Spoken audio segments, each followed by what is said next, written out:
So this is my dear friend, Reverend Carla Mcclellan, and she is from Fort Myers and from Kansas City. And she is joining us today at Unity of Chautauqua. And just a reminder for those viewing us on the recording that you can look at this later on video on our YouTube, and that is at unity.chq. So, fabulous. Reverend? Thank you so much. And thank you if you're watching online, join our circle. It was really cute when I met Joyce Webb today at the women's ministry, that she said she knew my parents and loved them. My parents came here a lot, you know, but you know what kids do when their parents say, oh, this is a wonderful place, you have to come here. They, thank you very much. But anyway, she said that what my dad told her was it's a place where you porch with each other. And I thought, oh, absolutely. Sitting on the porch is wonderful. It's just, I thought Unity Village was utopia, but it's Chautauqua. So I want to tell you a little bit about the field that we're building here tonight. And I want to start us in prayer. And I want to ask each one of you if you are willing to be fully present for the next hour to whatever occurs in this sacred container. Because anytime we come together intentionally, something amazing can happen. So let's just settle in our chairs. Feel fully supported by the chair beneath us, supported by Mother Earth under our feet, surrounded by divine intelligence, unconditional love, and timeless wisdom. We begin our journey inward. Who am I willing to be in order to create something extraordinary this evening for this next hour? Who am I willing to be? For we know whatever we claim we be, we become. For we are created after the image and likeness. We ask ourselves, am I willing to dismantle my favorite opinion or way of knowing something? Am I willing to allow myself to hear with my ears and my heart, to feel the energy and to gain the wisdom from our evening together? Am I willing to be coached?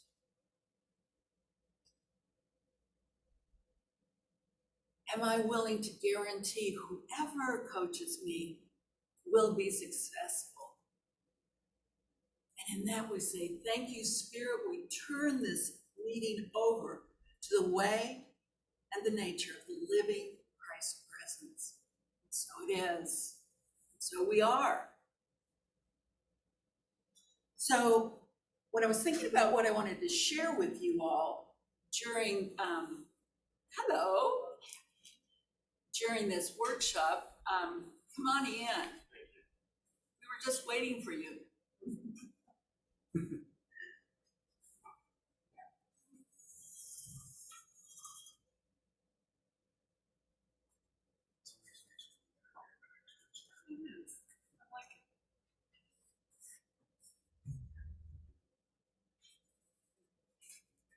I'm Rev Coach Carla.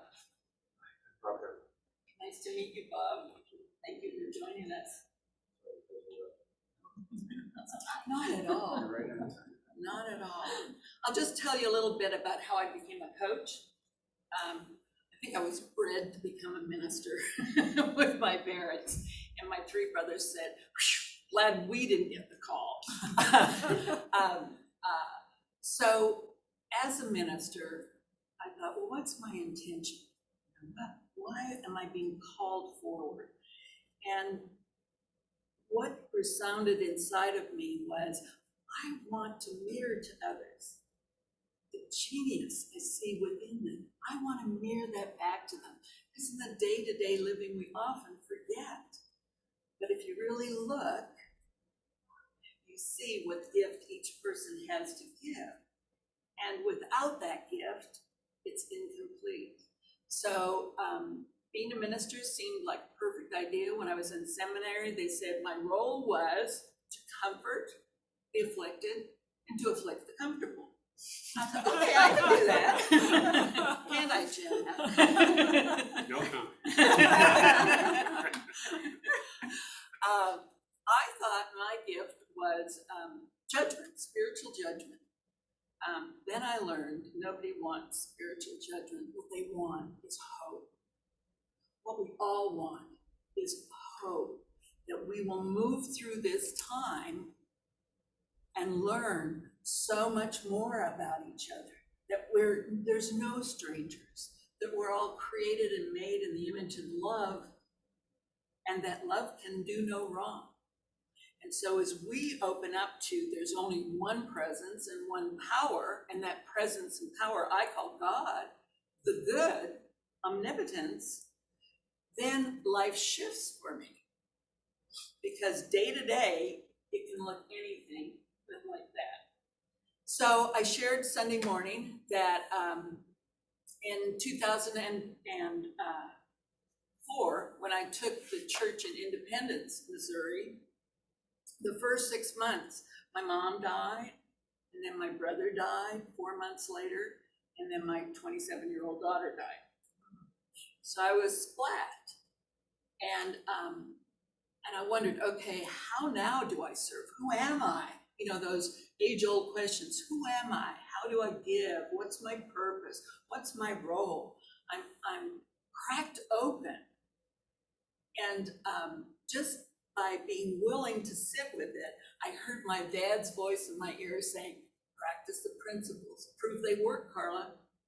So step by step, and in the beginning, I was very clear what I could say yes to, and I was very clear what I could say no to, because I couldn't help anybody grieving because I was so raw myself. I didn't do a lot of counseling then because I had to do a lot on myself. But it was funny that there was a part of me that could stand up and give a Sunday talk, and my grieving part was over here watching me. And no, I'm not schizophrenic, although there are wonder. But I saw how we're both and, how we're human and we're divine. And it's not about affirming and denying necessarily. It's about being willing to say, yes, I am willing to whatever shows up for us in the moment. I felt a little limited as a minister. And so I read in the minister's journal one time, would it be okay with you if life got easier? And I thought, heck yeah. So I went to Sacramento, and I took this 4-day workshop. Because I thought, I want to learn how to make this easier. And the founder was Dr. Murray and Nemeth, and 2 other Unity ministers managed the Academy for Coaching Excellence, which is where I got my training. And it was amazing. We had 18 people in the first night, and we broke up into groups. And you know what? That's pretty raw. I didn't know what I could share. And there was another woman in the group whose 27-year-old son died. Mm-hmm. And we could meet in that level of pain and yet step forward to learn how to move through this in a way that brought some ease and grace. So I'm going to take you on a coaching journey tonight if you are willing. And you said you were willing? Willing. And one of the things that I asked in the prayer is, who are you willing to be in order to create something extraordinary out of our time tonight? Now, usually when I ask people that, I get this deer in the headlights look. I don't know who I'm willing to be. So I'm going to give you cards, and you can choose which quality of being. I want you to choose three qualities of being, of who you are willing to be tonight.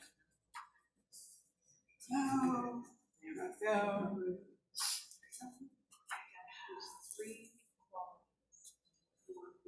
So here are the qualities of being.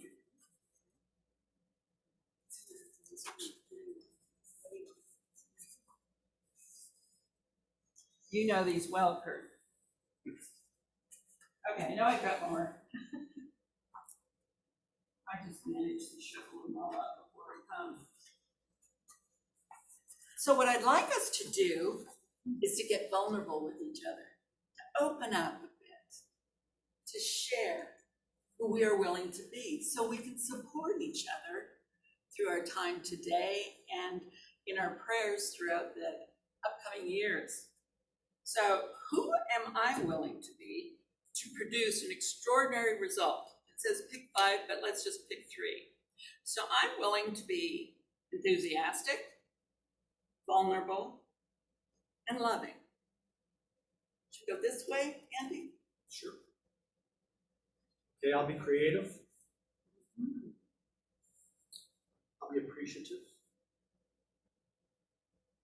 And I'll be, did I say grateful? No.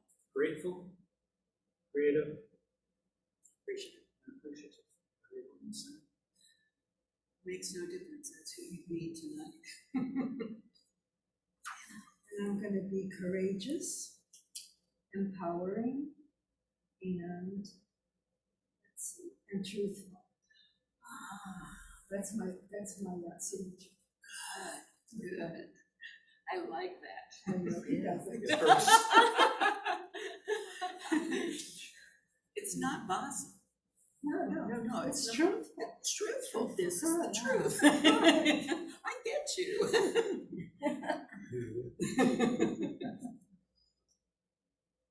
So I pick empowering and loving and grateful. I pick clear, grateful, and loving. Creative, grateful, and loving. One from each column. Attentive, generous, and receptive. Taking a leap there.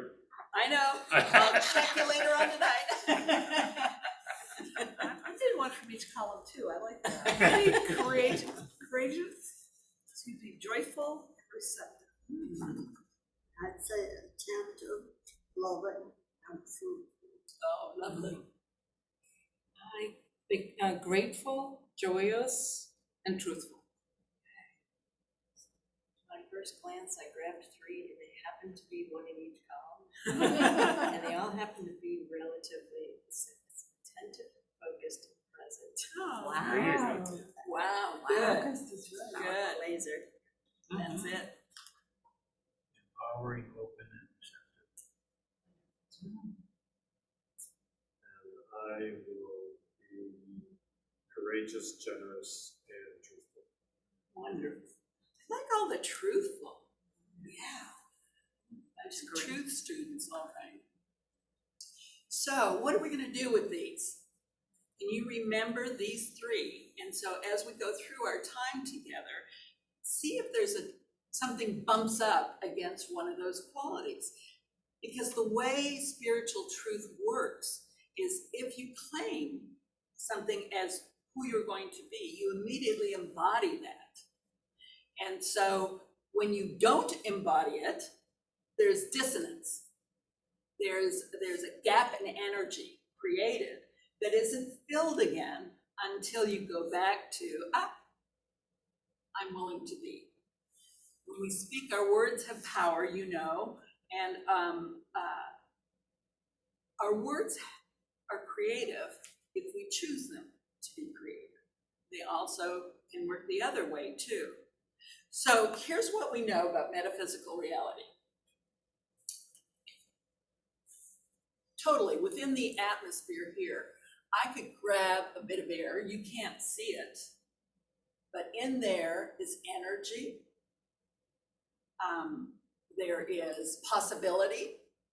There is whatever I claim it to be, it is.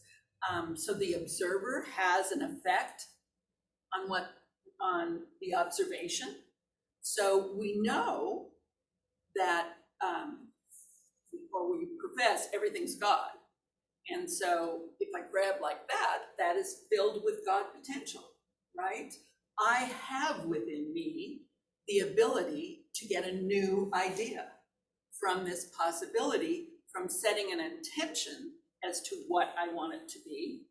And then my job is to bring it into physical reality.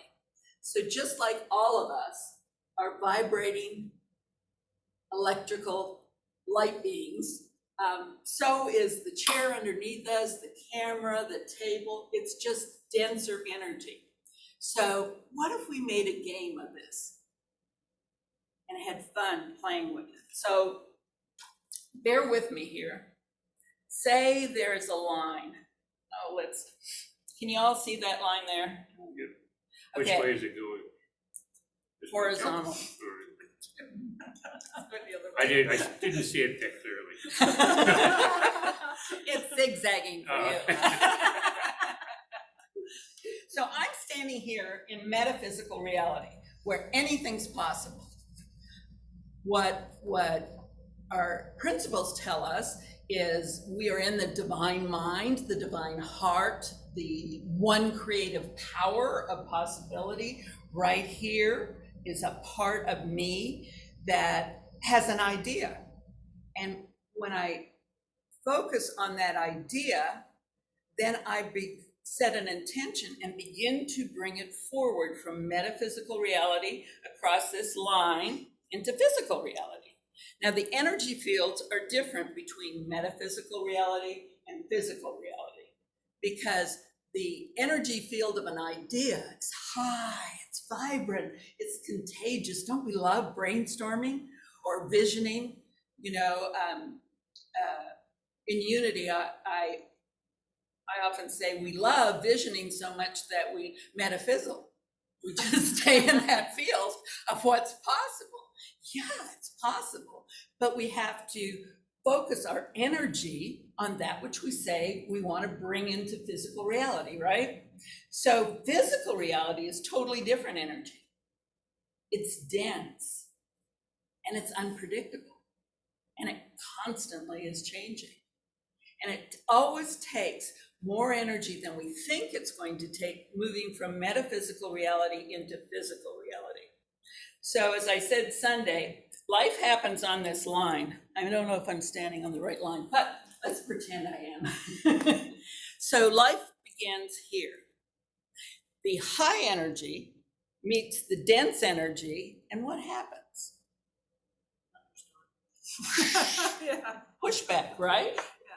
Right? And we make it mean something about us and our intentions. We think, oh, I mustn't be able to do that because it wouldn't be this hard.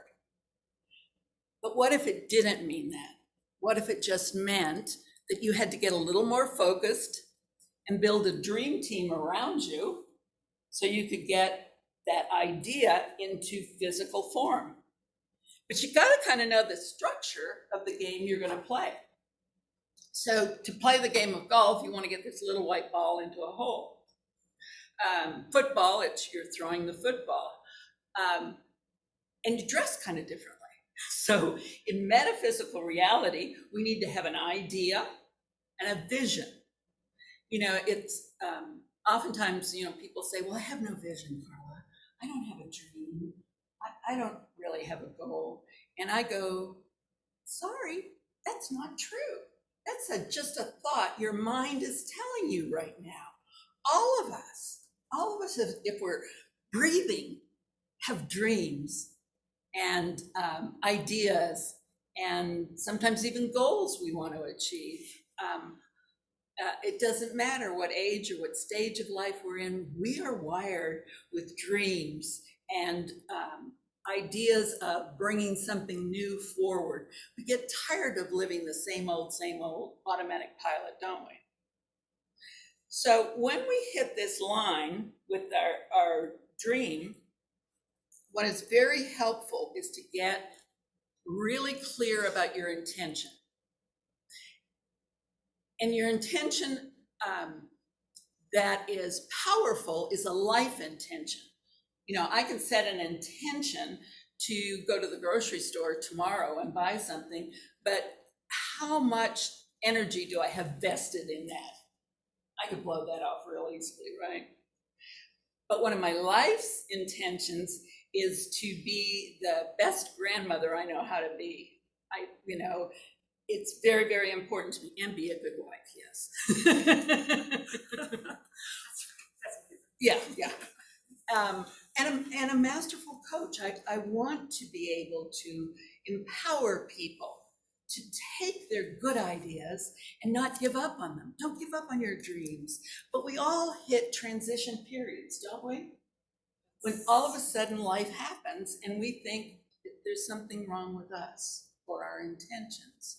And really what it is our opportunity. It's just an obstacle cracking us open to a new opportunity of doing things differently. So some of my life intentions, and some I have a sheet that I'll be glad to send to any of you if you want to give me your name and your email. I have a sheet of like symptoms of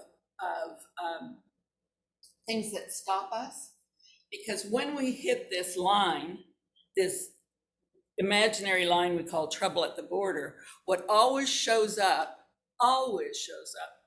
is something we call monkey mind. You know what monkey mind is? What is monkey mind? It's all the thoughts that come to you that are many times going opposite of what you want to accomplish. Exactly. Those automatic negative thoughts, they always come up. The louder they are, the more important it is for you to do what it is you want to do. Because monkey mind tries to keep you in a box. It wants to keep you safe. It's just like when you maybe tell your spouse that you've got this dream about going on a vision quest to New Zealand.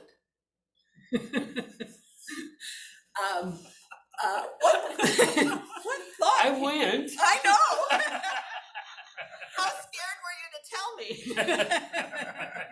I didn't go. I had a church.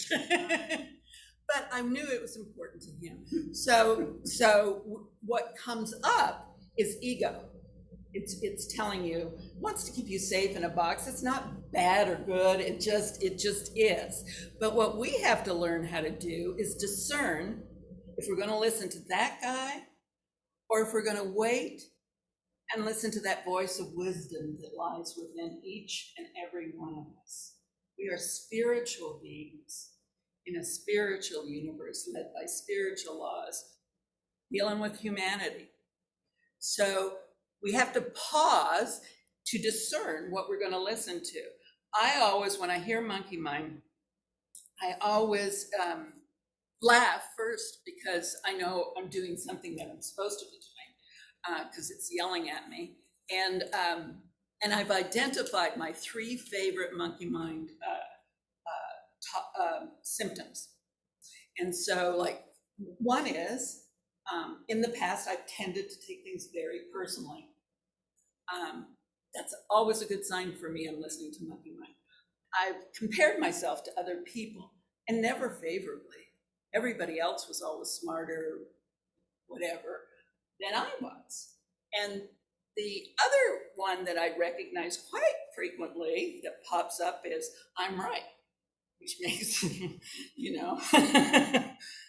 we're not one at that point. So when those thoughts pop up, I say, thank you for sharing, because I know they're there for me. Here's a banana, go sit down. Because it's not going to stop chattering. It's going to keep going on and on and on. It's got the mind of a 9 to a 12-year-old, not me. I didn't do it. It rationalizes, it excuses, it fragmentizes, it minimizes, it scarcity, all those different things that come up that we're facing right now in the world.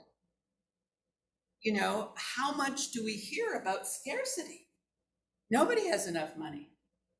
Well, I remember going to Dorothy Pearson when I had the church, and Dorothy Pearson was somebody that Charles Fillmore personally invited to come to Unity Village, not because to go to church, but because it was a school of practical Christianity. And she was laying in a hospital bed and she was 18 years old. And her whole life transformed. So I went to Dorothy. She was probably around 90 then. And I said, Dorothy, am I doing this wrong? I can't figure out, there doesn't seem to be enough money. And she goes, oh, honey, don't let that money stuff bother you. She said, it's not about money. It's about expanding into what's coming up next. And she said, we won't be dealing with money forever. And look, we're in Bitcoins now. I go, Dorothy, are you still around? It's a different form. But we have to face the facts. Do I or do I not have enough money? Yes or no? Don't listen to the story. Yes or no? That's all that's required. And if it's no, then what could I do? What's a creative idea I could do to get some income stream going? And that's when that whole field of possibility and finding, this is the part that for me was so huge, is finding a support team, finding the right people who would encourage me to go past that chattering mind, to follow my dream. And I did. I had a strong vision. I had a lot of energy. I saw a possibility of how we could be together as people, that it wasn't so hard to listen to one another, to see who people truly are inside of them, and to help create a safe place where we can dance with possibilities. And so I tell my clients, you're 100% safe with me. Cough up those fur balls. I'm not going to pick them up. Won't bother me at all. But get them out of you. Get those thoughts out of you. Let's see if there's not something more that wants to be birthed through you, because that's what we're here to do, to grow and to expand and to empower each other. So I brought something else for us to practice today and maybe in the days to come that shifted my life around. And that is the idea of what success is. So in my coaching model, success is defined as doing what you say you're going to do with clarity, focus, ease, and grace. So it's doing what you say you're going to do consistently, not perfectly, but consistently. So like prayer partners, mastermind prayer partners, we hold that high watch for each other and just simply ask, did you or did you not do what you promised me you'd do? And it's amazing being held accountable what happens in our energy. We stand much stronger. We feel a sense of satisfaction when we do what we say we're going to do. We don't have that satisfaction when we excuse ourselves or we don't take responsibility for what we have done or said. So doing what you say you're going to do consistently with energy, with clarity, focus, ease, and grace. And in my model, energy is broken up into 6 different forms. So there's the energy of money, there's the energy of time, both of which we never seem to have enough, do we? How many times do you say, I don't have enough time to get done the things I want to get done? There's a call to going inward and saying, okay, how am I investing my time? Am I just leaking it all over the place, doing stuff that needs to be done? Or am I doing the things that really matter to me, that are intentional? We have the energy of physical vitality, how physically fit. I am really thrilled here at, I blanked, where are we? Chautauqua. How physically fit everyone is. People are really good looking, healthy, loving, positive, interesting, courageous. It's wonderful here. To all of those of you out there, come visit. It's an amazing place. So we've got the energy of money, time, physical vitality, relationships, because, you know, we need each other.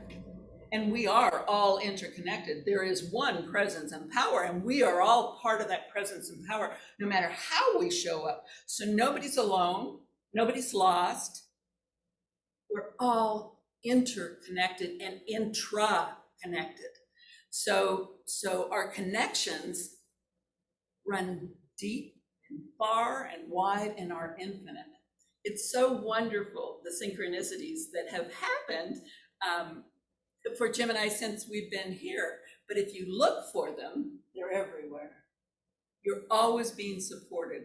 There is a wisdom inside of us that is always available to us if we take time to listen. So there's energy of money, time, physical vitality, relationships, creativity. Creativity is what keeps us alive and going. We are creative beings. New thought came from that. A new idea doesn't mean it's based on nobody else has ever thought it. It just means it's new to you. You haven't thought of it before. This is all based upon the mystical idea that God can be an experience for all of us, no matter what the theology is. Theology is made up by people. We believe there's something beyond dogma and rules and regulations, but it's important to have laws. And what we're called to focus on now, one of our speakers said, Professor Walker, that how are we going to build the character for our leaders to have the capacity to lead us into the future? And that just rang so true to me. How are we going to build those characters? And that's by, I think, modeling what works for us and reminding them, whoever they are, that within them is the same possibility. There is that within us that lies beneath our personality, who we pretend we are, beneath our shadow, who we are afraid we are. We all have a shadow, to who we truly are. And that lies within the truth of who we are is constant and courageous, no matter what the drama or circumstances are. So that's where we want to get to, but we got to move through personality and the shadow. Lots of times, especially, unity being affirmations and denials, lots of times I hear people, oh, that's negative. I don't want to think that. It's a thought. Doesn't matter if it's negative, doesn't make it bad. It's just a thought you have. You're not a bad person because you had a negative thought. But we have malpracticed on each other by saying, what thought are you thinking that caused you to have cancer or whatever it is? And it's kind of infuriating to me that absolutism, that somehow whatever is wrong began with a thought. But I do think that we are empowered with our thoughts and our words and our actions to create health in our being. I do believe body, mind, and soul are interconnected. And I do believe the grace of God transcends any karmic effect that we might have, that grace transcends all of that. So back to, the other one thing I forgot, the energy of joy. So not only do we need the energy of creativity, but joy. How many of us give ourselves time to enjoy what we're doing? I can't eat that ice cream because, I want to lose. Eat it. Life is short. Once we say, I will, we unleash an energy that is so laser-like focused in taking us where we want to go. So I am willing is one of the most powerful affirmations you can ever make. I am willing, no matter what. I am willing even if I don't want to, even if I don't know how to, even if I think I can't. I can still be willing to. So I said, the success statement is doing what you said you were going to do consistently with clarity, focus, ease, and grace, using energy that we're marinated in all the time. All we have to do is stop thinking for a bit, take a deep breath, go into the silence. All of the answers are there. So what is clarity? Kurt, read that. What is clarity? Seeing what is important and relevant to you in your life. Okay, are you willing to share with this group what is important and relevant in your life? I am willing. Cool. So what is relevant in your life? Just being centered, balanced. And you've got a really big vision, don't you? I do. You want to share it with people? Sure. I've coached him for a while, so I won't lay you all bare, but he just has such a wonderful vision. Should I give a little background on me first, or Just give the vision. My vision is I have a 3-story building. I would love to create a unity, a community center, and I had that idea before I met Carla. And I've been through 3 different life crises that really I might not have came through, but I really discovered that food, thought, and environment are very important. And your consuming diet of food, thought, and environment. Your diet of food precedes your mood. Your mood precedes your diet of food. Your thoughts precede your biology, but your biology precedes your thought. And your environment is all connected. So I came up with this idea of a mindful eatery project, and have a learn to grow center on the rooftop with mainly organic foods, and it's kind of it's a big idea, but it's like the second phase of my life, and trying to share the experiential learning with the communities. So you'd have a learn to grow center, you'd have energy, psychology, medicine. I'm located right across from the National Comedy Center, so laughter's the best medicine is the first form of energy psychology. To change your energy, you laugh. And so that's what I'm working on, creating and connecting with others share the vision. I don't know if I said that clearly or not. You but did. You did a really good Where job. is- I know where the comedy center is. I own Chautauqua across the street. Oh, Starbucks. You look familiar, I know. Yeah, I was probably there. I think I'm trying to remember. Prairie is her name. Okay, yeah, I know you. Yeah. So Kurt, has this been just like that happen for you? No, I reached out to you like in the beginning when I was going through my different phases, but it's been an idea I've had for 12, 15 years. 10 years ago, I remodeled, and I was just gonna go after the Mindful Eatery project, change Starbucks' name, and everyone decided that might not be the best thing to do, so we did the remodel anyway, preparing for it. But I never fully went after the idea because I overcommitted financially with the remodeling.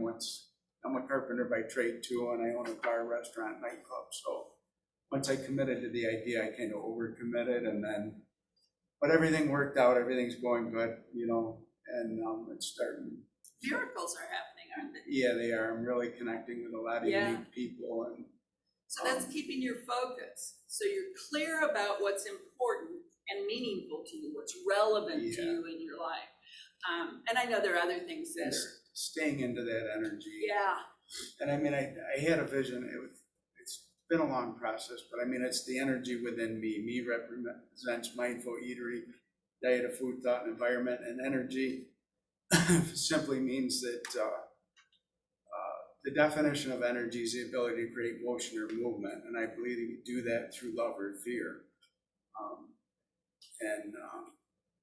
So that's choosing, and fear is not bad. I mean, fear simply becomes a return to love. Just when let you it understand motivate it you. correctly. Yeah, don't stop. It's a wake-up call. Yeah. It makes you pay attention, and Uh-huh. it's not bad. Nothing's bad or good. It's our thinking that makes it so. Amen, brother. Thank So, you yeah. for sharing that with us. I was being vulnerable. I didn't say that one in the chart. Yeah, I'm sorry, I slipped you one. that's okay. Gotta watch me. So I just am curious though, if you had a vision of what you wanted to do and your motivation comes and goes. Yes. Does that mean that's not really your thing? Or it's just not the right timing? Or sometimes the answer is no from God or I don't think God ever says no. no? I don't think God says no. To me, God is the energy of possibility. Okay. And So if I'm always saying yes. it's always saying yes, it's always giving you wisdom. You have the wisdom inside of you. You just got a mind that's chattering all these thoughts because that's what mind does. It thinks thoughts. Not all of them are true. In fact, most of them are not true, is what they're finding.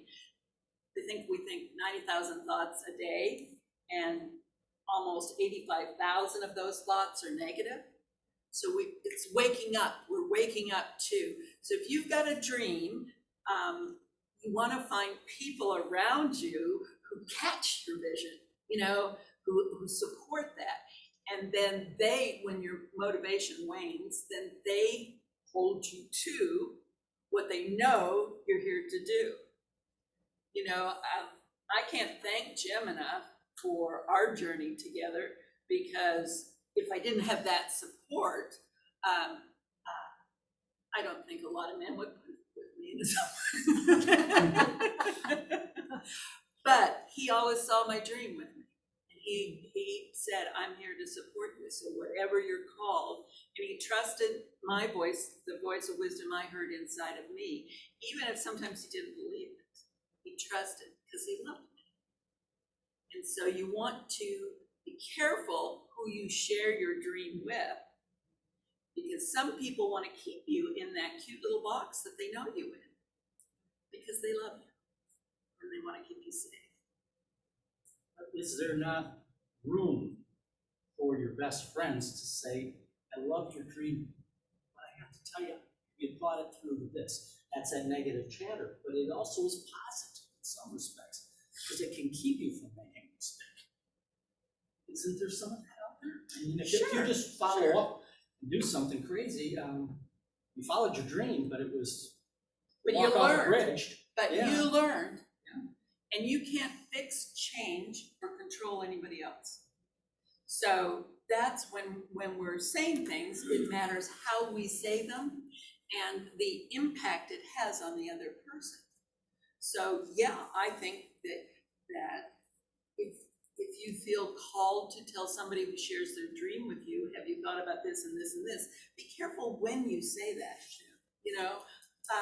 because in the beginning, when we're first real vulnerable and almost scared to say it out loud, all we need is a couple of those. Well, what about this? How to do it is God's job. It isn't ours. So step by step, it's not done logically and linearly created. It is done in a way that is a flow of energy, where you are coherent inside of you with the energy of what you want to bring in to your life. So when you lose your motivation, what you want to do is go back inside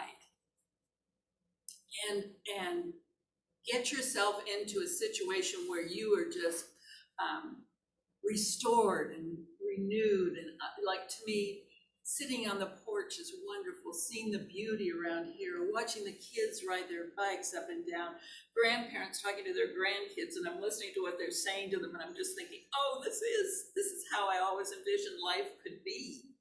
So how do we take this now out into the world, where it appears, our thoughts tell us, it's awful. There's not enough. Where you have to be on this side and not that side, and we know we all know by now things are not where they need to be. That we need to go back to the basic spiritual principles of living life, where It doesn't matter the path to God. It matters that you believe that there is that possibility of creating something good. So what I love about doing the coaching is I get to be, for some people, a trusted advisor. So I say, I got your back no matter what. Doesn't mean I'm not going to tell you the truth when I feel like you're going off the rails. But I'm going to ask you questions to take you back to your dream that you know is yours to do. There's a wonderful quote that I just absolutely love by Howard Thurman. And he says, don't ask what the world needs. Ask what makes you come alive and do it. Because if you're alive, the world is alive. If you're in enthusiasm, I love, that's one of my favorite words because it means in theos, in God. We move in that energy field and we can't go wrong. You know, we might have hiccups along the way. We're all going to hit obstacles and challenges. But if we can keep having fun, that's my motto. Can we do what we're here to do that makes us come alive and have fun and enjoy life? Nice speak. You can. Been there and done that. Want to see the world? It's all over. I'm sitting here now educating Black kids, Indians, grandkids.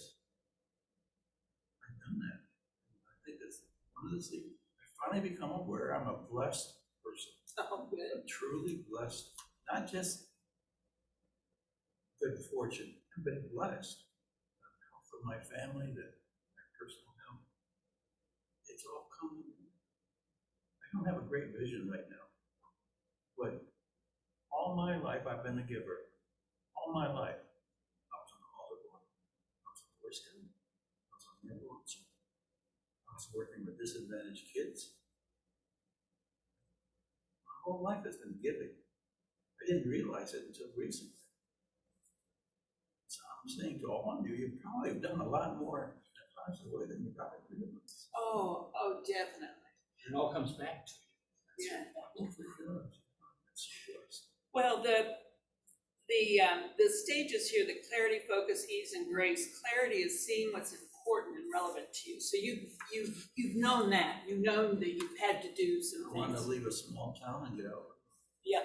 And so you focused your energy on that more than you focused your energy on how much of a good time can I have. That's true.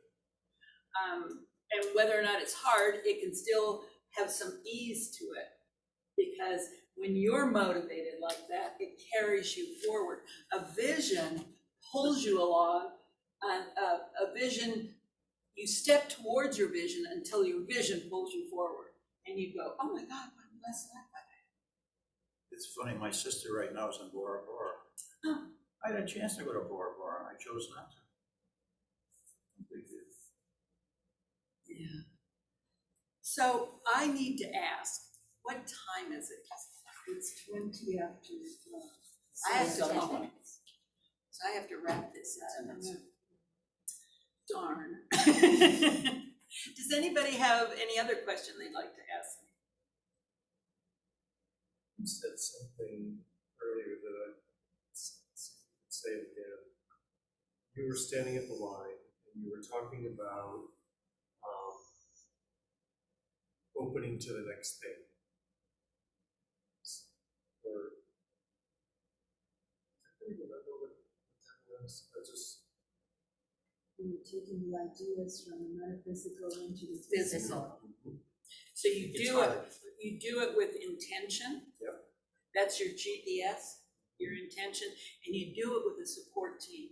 So what makes it hard for us, and oftentimes a struggle, is we don't recognize the amount of support we have around us. So getting that support and then calming the monkey mind down and just taking the next small step. You know, we don't have to leap to the end product, just taking the next step. I'm sorry, I can't remember what. okay. It was that, it was something about opening to the energy of the next step or something like that. Yes. Following that. One thing I wrote down, I don't know if this it, but if you claim who you are going to be, you will embody. So that's how, is that how you get over that line? Well, you get over, yes, you get over that line by being who you really want, aspire to be, by being intentional with your energy, by having a support team. So you're really focusing your energy towards what you want next, and just stepping over the line with a small step first, and then another step and another, so that you keep that vision out there and step towards it till it starts pulling you forward. If anybody had told me 15 years ago that my life would be like it is, I couldn't have believed it. I mean, I didn't know how to take my next breath. I felt like the skin had been torn off my body. And I practiced the principles and knew that I wasn't created to live a sad life. What about surrender? Oh. I've heard that. And in my life, I see this ease, taking action without struggling. That's my life. I just sort of, I feel like I knew what I wanted to do, and I didn't want to hurt anybody along the way. And I really surrendered my energy to the universe to guide me. I didn't have to do anything. It's like it's magical. It's like everything just falls into place. And I recognize it. And then that, I don't know. Yeah, But that's no, important to me. it is to surrender To to the surrender. one presence. To the love of the universe. Yes, absolutely. I will, lead me when I learn to follow the guidance rather than the chatter of my mind. Right. Things did get easier. The struggle did stop, but it didn't stop me from still having to face what I had to face, because I had an expectation that if I did God's work, I was going to live a pretty charmed life, right? And trust. You have to trust. You have to trust. That what you're surrendering to is going to get you what is your highest. Right. With what, in line with what you want. Yeah, it isn't like Christmas, No. I want this present, I want that No. present. No, it is about following the steps. Yeah, thank you, Anna. That's good. Yeah. I went to a workshop many years ago, and it was on dreams, and there was something that came out of that workshop that really struck me, because I had not looked at dreams this way. Because a lot of times, you think you have to have a big dream, like you get a change your life dream, or and those are great, but sometimes, what is the question that the speaker posed was, what is your dream for right now? Like in this circle, you had us pick, it might be what we're willing to be, but what if your dream is just to be more courageous, So I think, the spectrum of what dreams are goes from what seems to be very small and what seems to be very big, and anything in between. Because when we get overwhelmed, we're doing too much with it.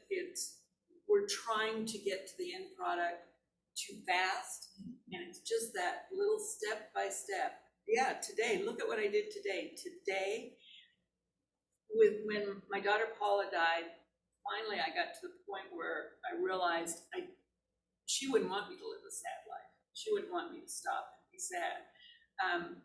So I thought, well, how do I bring her along? So I set the intention every day I was going to do something that Paula Lynn would be proud of her mother for doing. So every day I checked back in with myself. What'd you do? So you could achieve the dream on a daily basis. Yes. It doesn't have to be this, it's not always this thing that's far reaching. No. Yeah. Like Kurt's vision, I mean, he's a visionary. That's huge. But I think, because I think sometimes people that I've spoken with have said, well, like when you said at the beginning, I don't have a dream, but it might not be this huge thing, some people dream that way and some people dream like, what's my next step?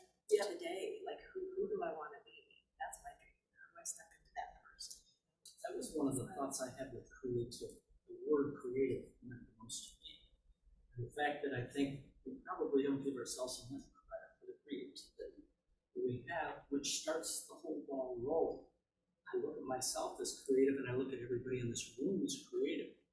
I built a business, I built a cabin, I took up art a few years ago, the creativity.